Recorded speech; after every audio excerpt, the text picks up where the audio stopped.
करोतु। सीतानाथ समारंभां श्रीरामानन्दार्य मध्यमाम् अस्मदाचार्यपर्यन्तां वन्दे गुरुपरम्पराम्।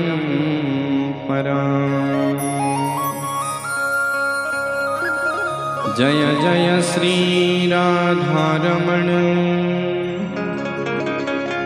जय जय नवल किशोर, जय गोपी चित चोर प्रभु, जय जय माखन चोर, जय जय माखन चोर। बोल वृंदावन बिहारी लाल की। श्रीमद्भागवत महापुराण की। कृष्ण कन्हैया लाल की। हनुमान जी महाराज की। बटुक भैरवनाथ की। ओम नमः पार्वती पतये हर हर महादेव। आइए हम सब भगवान के दिव्य नाम संकीर्तन को प्रारंभ करें और उसके बाद समय सारणी को ध्यान में रखते हुए भगवान की कथा में हम लोग प्रवेश करेंगे। आइए सभी लोग बड़े प्रेम से भगवान का नाम स्मरण करें। हो गाओ गोविंद गोपाल राधा माधवा हरे। हो गाओ गोविंद गोपाल राधा माधवा हरे। गाओ गोविंद गोपाल राधा माधवा हरे। गाओ गोविंद गोपाल राधा माधवा हरे। गाओ गोविंद गोपाल राधा माधवा हरे। कृष्ण गोविंद गोपाल राधा माधवा हरे। कृष्ण गोविंद गोपाल राधा माधवा हरे। राधा माधवा हरे। कृष्ण माधवा हरे। राधा माधवा हरे। कृष्ण माधवा हरे। राधा माधवा हरे। कृष्ण माधवा हरे। माधवा हरे। कृष्ण माधवा हरे।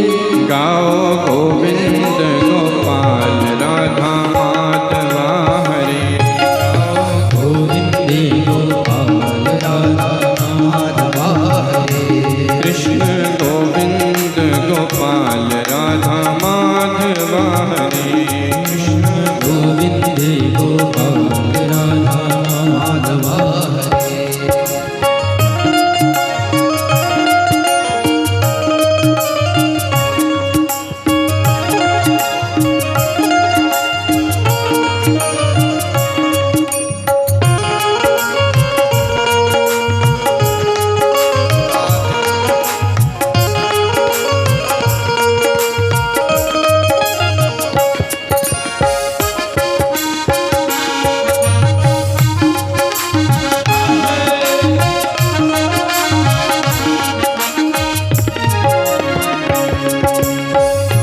कृष्ण माधवा हरे।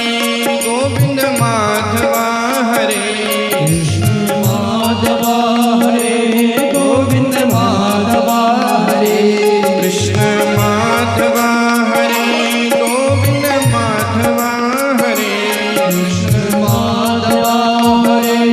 गोविंद माधवा हरे। गाओ गोविंद गोपाल राधा माधवा हरे। गाओ गोविंद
बंसी तान बारे। गीता ज्ञान बारे बंसी तान बारे। गाओ गोविंद गोपाल राधा माधवा हरे। गाओ गोविंद गोपाल राधा माधवा हरे। गाओ गोविंद गोपाल राधा माधवा हरे। गाओ गोविंद गोपाल राधा माधवा हरे। गाओ गोविंद गोपाल राधा माधवा हरे।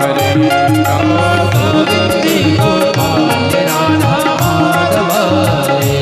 गाओ गोविंद गोपाल राधा माधवा हरे। गोविंद गोपाल राधा माधवा हरे। राधे राधे गोविंद गोविंद राधे। राधे राधे गोविंद गोविंद राधे।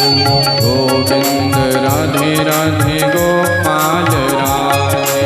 गोविंद राधे राधे गोपाल राधे। गोविंद राधे राधे गोपाल राधे। गोविंद राधे राधे गोपाल राधे। गोविंद राधे राधे गोपाल राधे। गोविंद राधे राधे गोपाल राधे। गोविंद राधे राधे गोपाल राधे। गोविंद राधे राधे गोपाल राधे।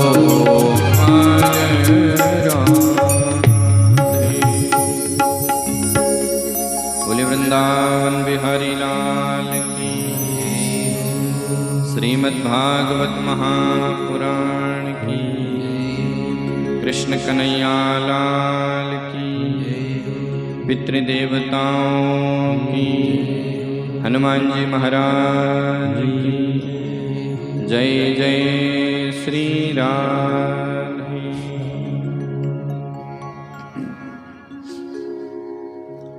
परम मंगल में भगवत स्वरूप अकारण करुणा वरुणालय भक्तवांछा कल्पतरु अनंत कोटि ब्रह्मांड नायक करुणा वरुणालय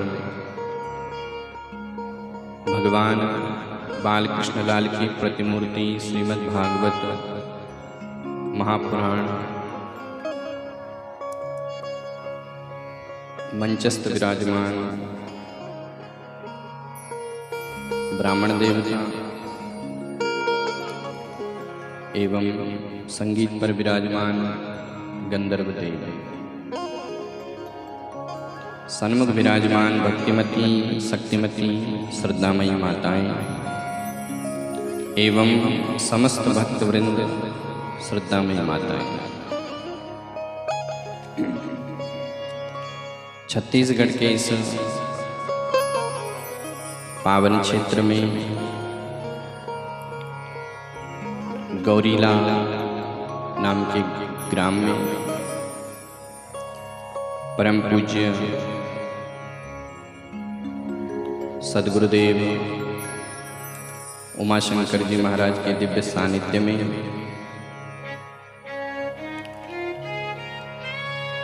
एवं गुप्ता परिवार के पितरों के आशीर्वाद के फलस्वरूप आज हम लोगों को ये पावन लाभ प्राप्त हुआ। भगवान की हम सभी पर अनंत कृपा है जो आज इस परिवार के माध्यम से भगवान की दिव्य श्रीमद् भागवत की कथा का आयोजन होने जा रहा है। इस कथा के मुख्य यजमान हमारे राजकुमार रामकुमार गुप्ता जी एवं उनकी धर्मपत्नी सावित्री बाई एवं उनके छोटे भाई चतुरा प्रसाद गुप्ता एवं उनके चाचा जी विष्णु प्रसाद गुप्ता, श्रीमती भगवानिया बाई इनकी चाची जी, एवं इनके पुत्र पौत्र एवं पुत्रवधू,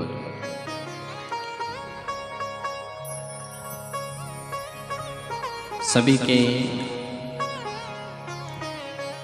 सहयोग से एवं भगवान की अति कृपा के फलस्वरूप श्रीमद् भागवत की कथा का श्रवण लाभ प्राप्त होता है।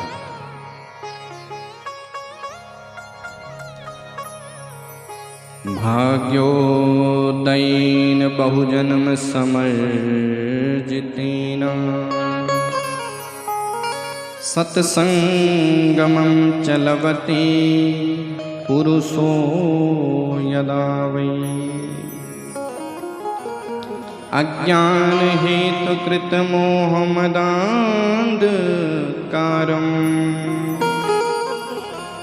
नासं विदाय हि तदोदयते विवेका। जीव के जब जन्म जन्म के भाग्य उदित होते हैं तब जाके श्रीमद् भागवत की कथा सुनने को प्राप्त होती है। ये श्रीमद् भागवत की कथा बड़ी ही दिव्य कथा है और आज सभी माताओं ने कलश यात्रा करी और कलश यात्रा का भी बड़ा लाभ है। शास्त्र कहते हैं कि कलश का दर्शन और कलश को सिर पर धारण करके जो माताएं चल करके जाती हैं तो एक एक कदम पर अश्वमेध यज्ञ का फल मिल जाता है।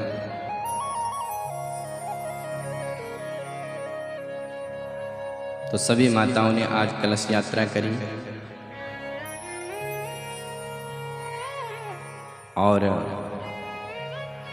मुझे लगता है कि आज तो सभी थके भी होंगे, इसलिए कथा ज़्यादा नहीं कहूँगा, आज केवल आधा घंटा। तो आधा घंटा आप बड़े प्रेम से ही ध्यान लगा करके सुने।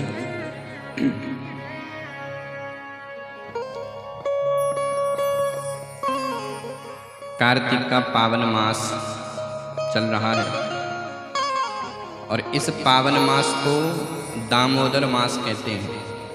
क्या कहते हैं? दामोदर मास। और आप लोगों को मैं बता दूं कि इसी मास में माँ यशोदा ने भगवान श्री कृष्ण को ऊखल में बांधा था। दाम कहते हैं रस्सी को और उदर कहते हैं पेट को। तो दाम से माँ यशोदा ने कन्हैया को बांधा, इसलिए हुआ दामोदर। और ये मास कौन सा चल रहा है? दामोदर मास। तो यदि हमें भगवान श्री कृष्ण को अपने हृदय में बांधना है तो क्या करें? बोले यही मास है दामोदर मास, जिस महीने में हम भगवान को अपने हृदय में विराजमान कर सकते हैं। आप लोग साल भर तक खूब साधना करो, यज्ञ जप तप तीर्थ, पर भगवान को यदि बस में करना है तो दामोदर मास में ही। तो पावन कार्तिक का मास है, श्रीमद् भागवत की कथा है, इसलिए हम लोग इस कथा को बड़े ध्यान से सुने। ये कथा हम सब की है, ये कथा हमारे जो अंशी परमात्मा है ये उनकी है। तो आज ज़्यादा भूमिका में नहीं जाऊंगा क्योंकि कथा का प्रथम श्लोक और उसके बाद कथा की यात्रा प्रारंभ।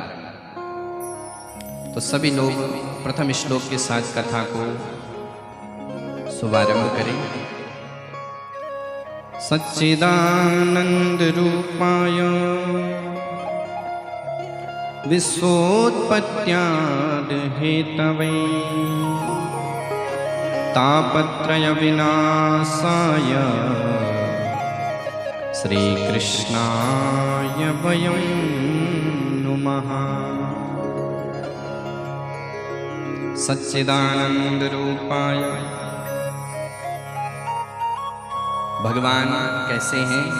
बोले सत घन, चित घन और आनंद घन, सत स्वरूप है, जो पहले भी थे, आज भी हैं और कल भी रहेंगे। ये संसार कैसा है? बोले असत्य।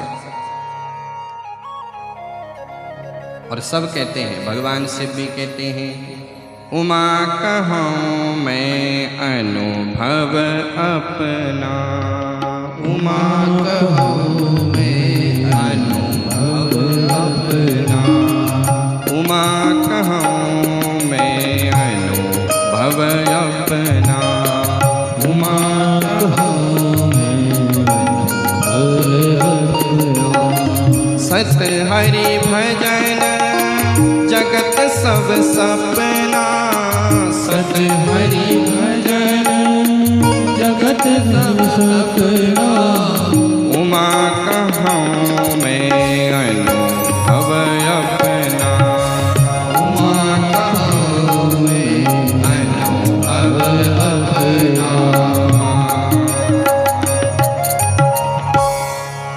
सत हरि भजन जगत सब सपना। तो ये संसार असत्य है, स्वप्नवत है, लेकिन परमात्मा कैसे? बोले सत चिद कहते हैं ज्ञान को। सब ज्ञान तो हमें भी है, पर हमारा ज्ञान अल्प है, परमात्मा का ज्ञान अनंत है। अनंत का सब कुछ अनंत होता है। भगवान ने संकल्प किया तो ब्रह्मा जी को चारों वेदों का ज्ञान हो गया। वो चिदानंद है, चिदानंद में देह तुम्हारी। और तीसरा है आनंद। परमात्मा आनंद स्वरूप है, सुख की राशि है। हर परिस्थिति में जो आनंद में रहे, वो मानो भगवान का अनुकरण कर रहा है। तो भगवान आनंद के सागर है। उनकी एक बूंद से सारा संसार सुखी होता है। तो ये आनंद की कथा है और आनंद की ओर ले जाती है। इसलिए हम 7वें दिन कहे कि हम आनंदमय हो गए। ये कथा का जो आयोजन गुप्ता परिवार के द्वारा कितना भव्य और दिव्य हो रहा है। और भागवत में लिखा है विवाहे या दृश्यम वित्तम। बोले भागवत में कैसा खर्चा करो? बोले जैसे अपनी बिटिया के विवाह में कोई कमी मत रखो। तो इस कथा में कोई कमी नहीं है महाराज, चकाचक दिव्य आनंद है। पर आनंद कब होगा? जब हम सब दिव्य भाव से इस कथा को सुनेंगे। तो सच्चिदानंद रूपाय। अच्छा, भगवान करते क्या है? बोले विश्वोत्पत्त्यादि हेतवे। वो विश्व की उत्पत्ति, पालन और संहार करते हैं। अच्छा साहब, भगवान सब करते हैं, तो हम भगवान का स्मरण क्यों करें? बोले यदि हम भगवान का स्मरण करते हैं तो तापत्रया विनाशाय श्री कृष्णाय वयं नुमः। जीव के जो दैहिक दैविक भौतिक ताप है वो सब दूर हो जाते हैं। कब? बोले जब हम भगवान श्री कृष्ण के चरणों में आत्मसमर्पण करते हैं। हर किसी के जीवन में ये तीन ताप है, दैहिक, दैविक और भौतिक, सभी के जीवन में है। लेकिन जो भगवान का स्मरण करता है, भगवान की कथा को हृदय से सुनता है, एक तो सुनना होता है कानों से और एक सुनना होता है हृदय से। कथा में तो बहुत लोग आते हैं पर सब नहीं सुन पाते हैं, कुछ लोग सुनते हैं, इसलिए सुनना आवश्यक है। तो जो इस कथा को सुनेगा उसके तीन ताप दूर हो जाएंगे। परम भागवत महामुनि सुखदेव जी का स्मरण किया, जन्म होते ही जंगल में चले गए। व्यास जी अपने पुत्र को पुकारते रहे। नैमिषारण्य की पावन भूमि, 88,000 ऋषि विराजमान हैं और उन ऋषियों के जो मुख्य श्रोता है उनका नाम है सौनक जी, सौनकादि ऋषि। और सौनक जी की क्या विशेषता है? बोले कथामृत रस स्वादा कुशला, भगवान की कथा सुनने में परम कुशल है।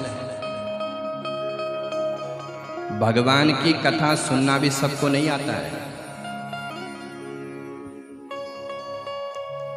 सुनने की जो कला है वो बड़ी दिव्य है। कैसे सुनते हैं? वैसे जैसे हनुमान जी महाराज, जहां जहां कथा होती है हनुमान जी चले आते हैं। और ऐसा नहीं कि हनुमान जी को कुछ ज्ञान ना हो, हनुमान जी ज्ञानिनाम अग्रगण्यम है, सब कुछ जानते हैं और ऐसे कथावाचक हैं कि हर प्रकार की कथा कहना जानते हैं। विभीषण को शरणागति का ज्ञान दिया तो विभीषण शरणागति में चले गए।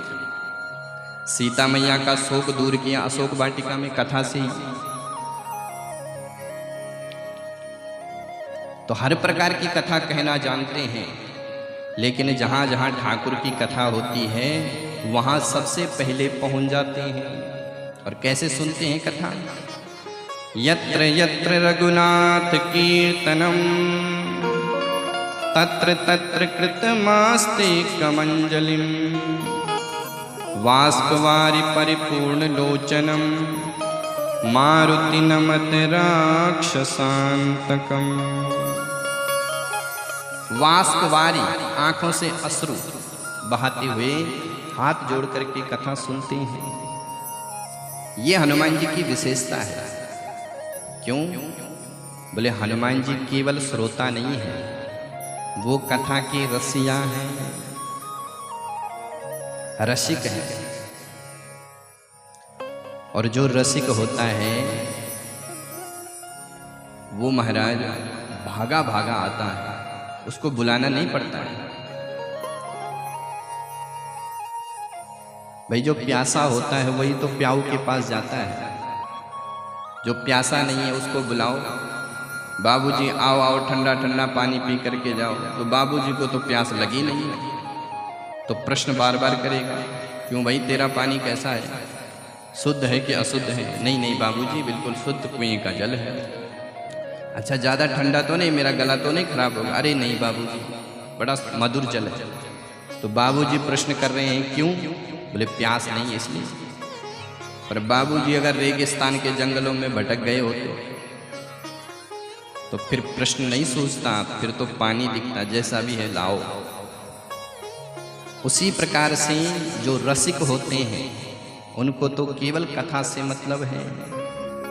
तो हनुमान जी महाराज कैसे रसिक हैं? ये बड़े कथा के रसिया हैं। प्रभु चरित्र सुनिवे को रसिया, राम लखन सीता मन बसिया।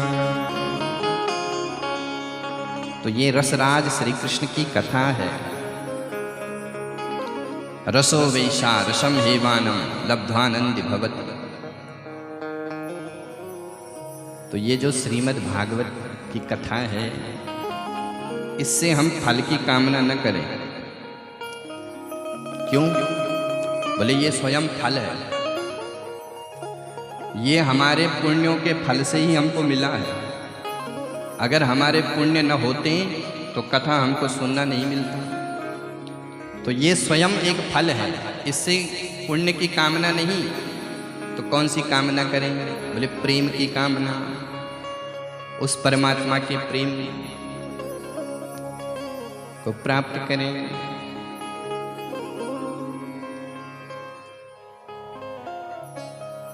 तो शौनक जी की विशेषता क्या है? बोले कथामृत रस स्वादः कुशलः, भगवान की कथा सुनने में परम कुशल है। कथा सुनने जब भी आओ तो अज्ञ बन करके आओ, विज्ञ बन करके नहीं।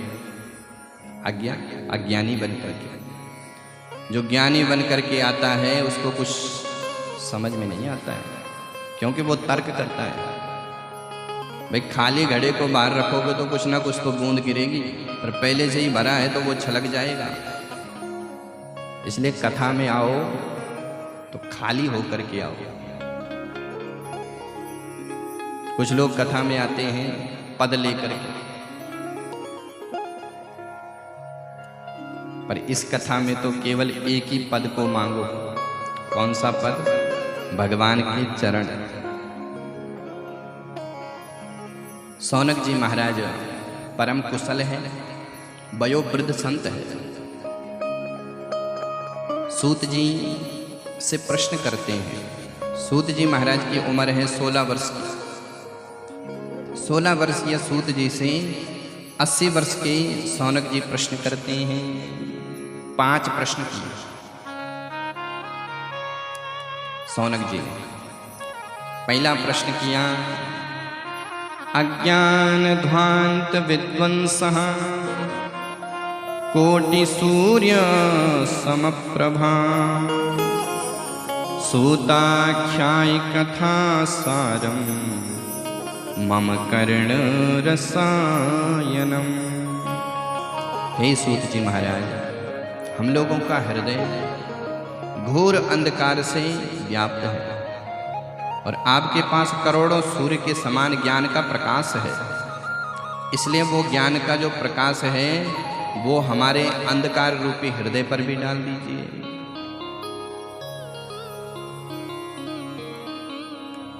तीनों लोकों का अंधकार सूर्य भगवान की किरण दूर करती है।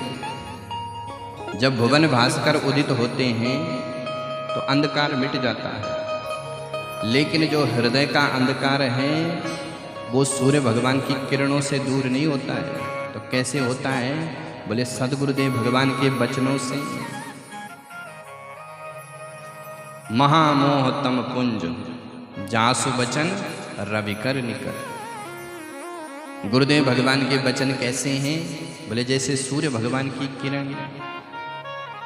पर सूर्य की किरण संसार के अंधकार को दूर करती है, पर गुरुदेव के वचन हम लोगों के हृदय में जो अज्ञान का अंधकार है। लोग कहते साहब हमको भगवान नहीं दिखते हैं।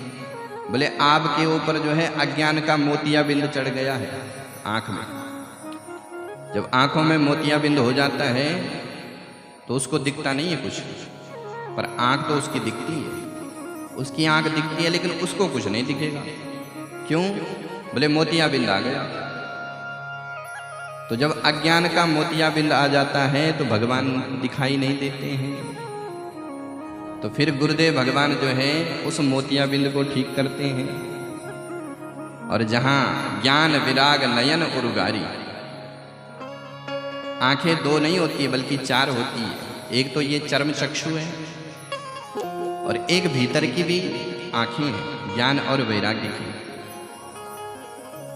अर्जुन ने जब भगवान से कहा कि प्रभु मैं आपको आपके दिव्य रूप को देखना चाहता हूं, तो भगवान कहते ददामि दिव्य चक्षु, मैं तुमको दिव्य चक्षु देता हूं। तो ये दिव्य चक्षु क्या है? बोले ये ज्ञान और वैराग्य की ये दिव्य चक्षु है। ज्ञान की दृष्टि से देखो, वैराग्य की दृष्टि से देखो तो परमात्मा तो सन्मुख विराजमान है, पर ज्ञान वैराग्य की दृष्टि से नहीं देखोगे तो महाराज इन साधारण आंखों से भगवान नहीं दिखते हैं। क्योंकि भगवान को देखना है तो वही दिव्य चक्षु, और वो दिव्य चक्षु क्या है? बोले ज्ञान और वैराग्य।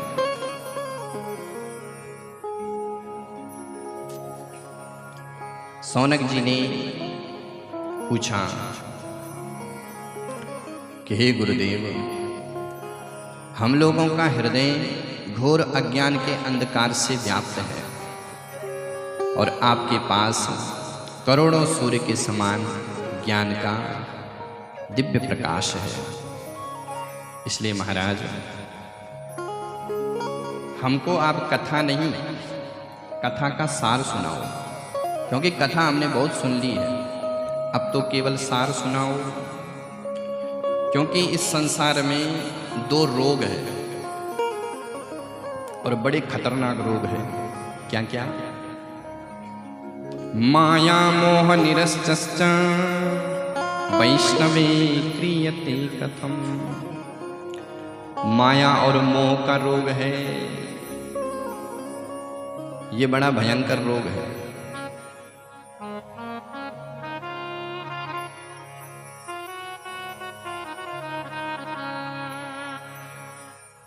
ये माया जो है ये बड़ी खतरनाक है। ये व्यक्ति को भुला देती है, पथ से भटका देती है, और ये महा ठगनी है। और मोह, बोले मोह तो माया से भी खतरनाक है।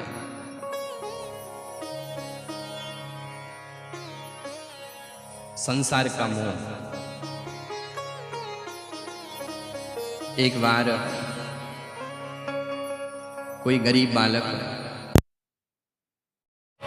स्नान करने के लिए सरोवर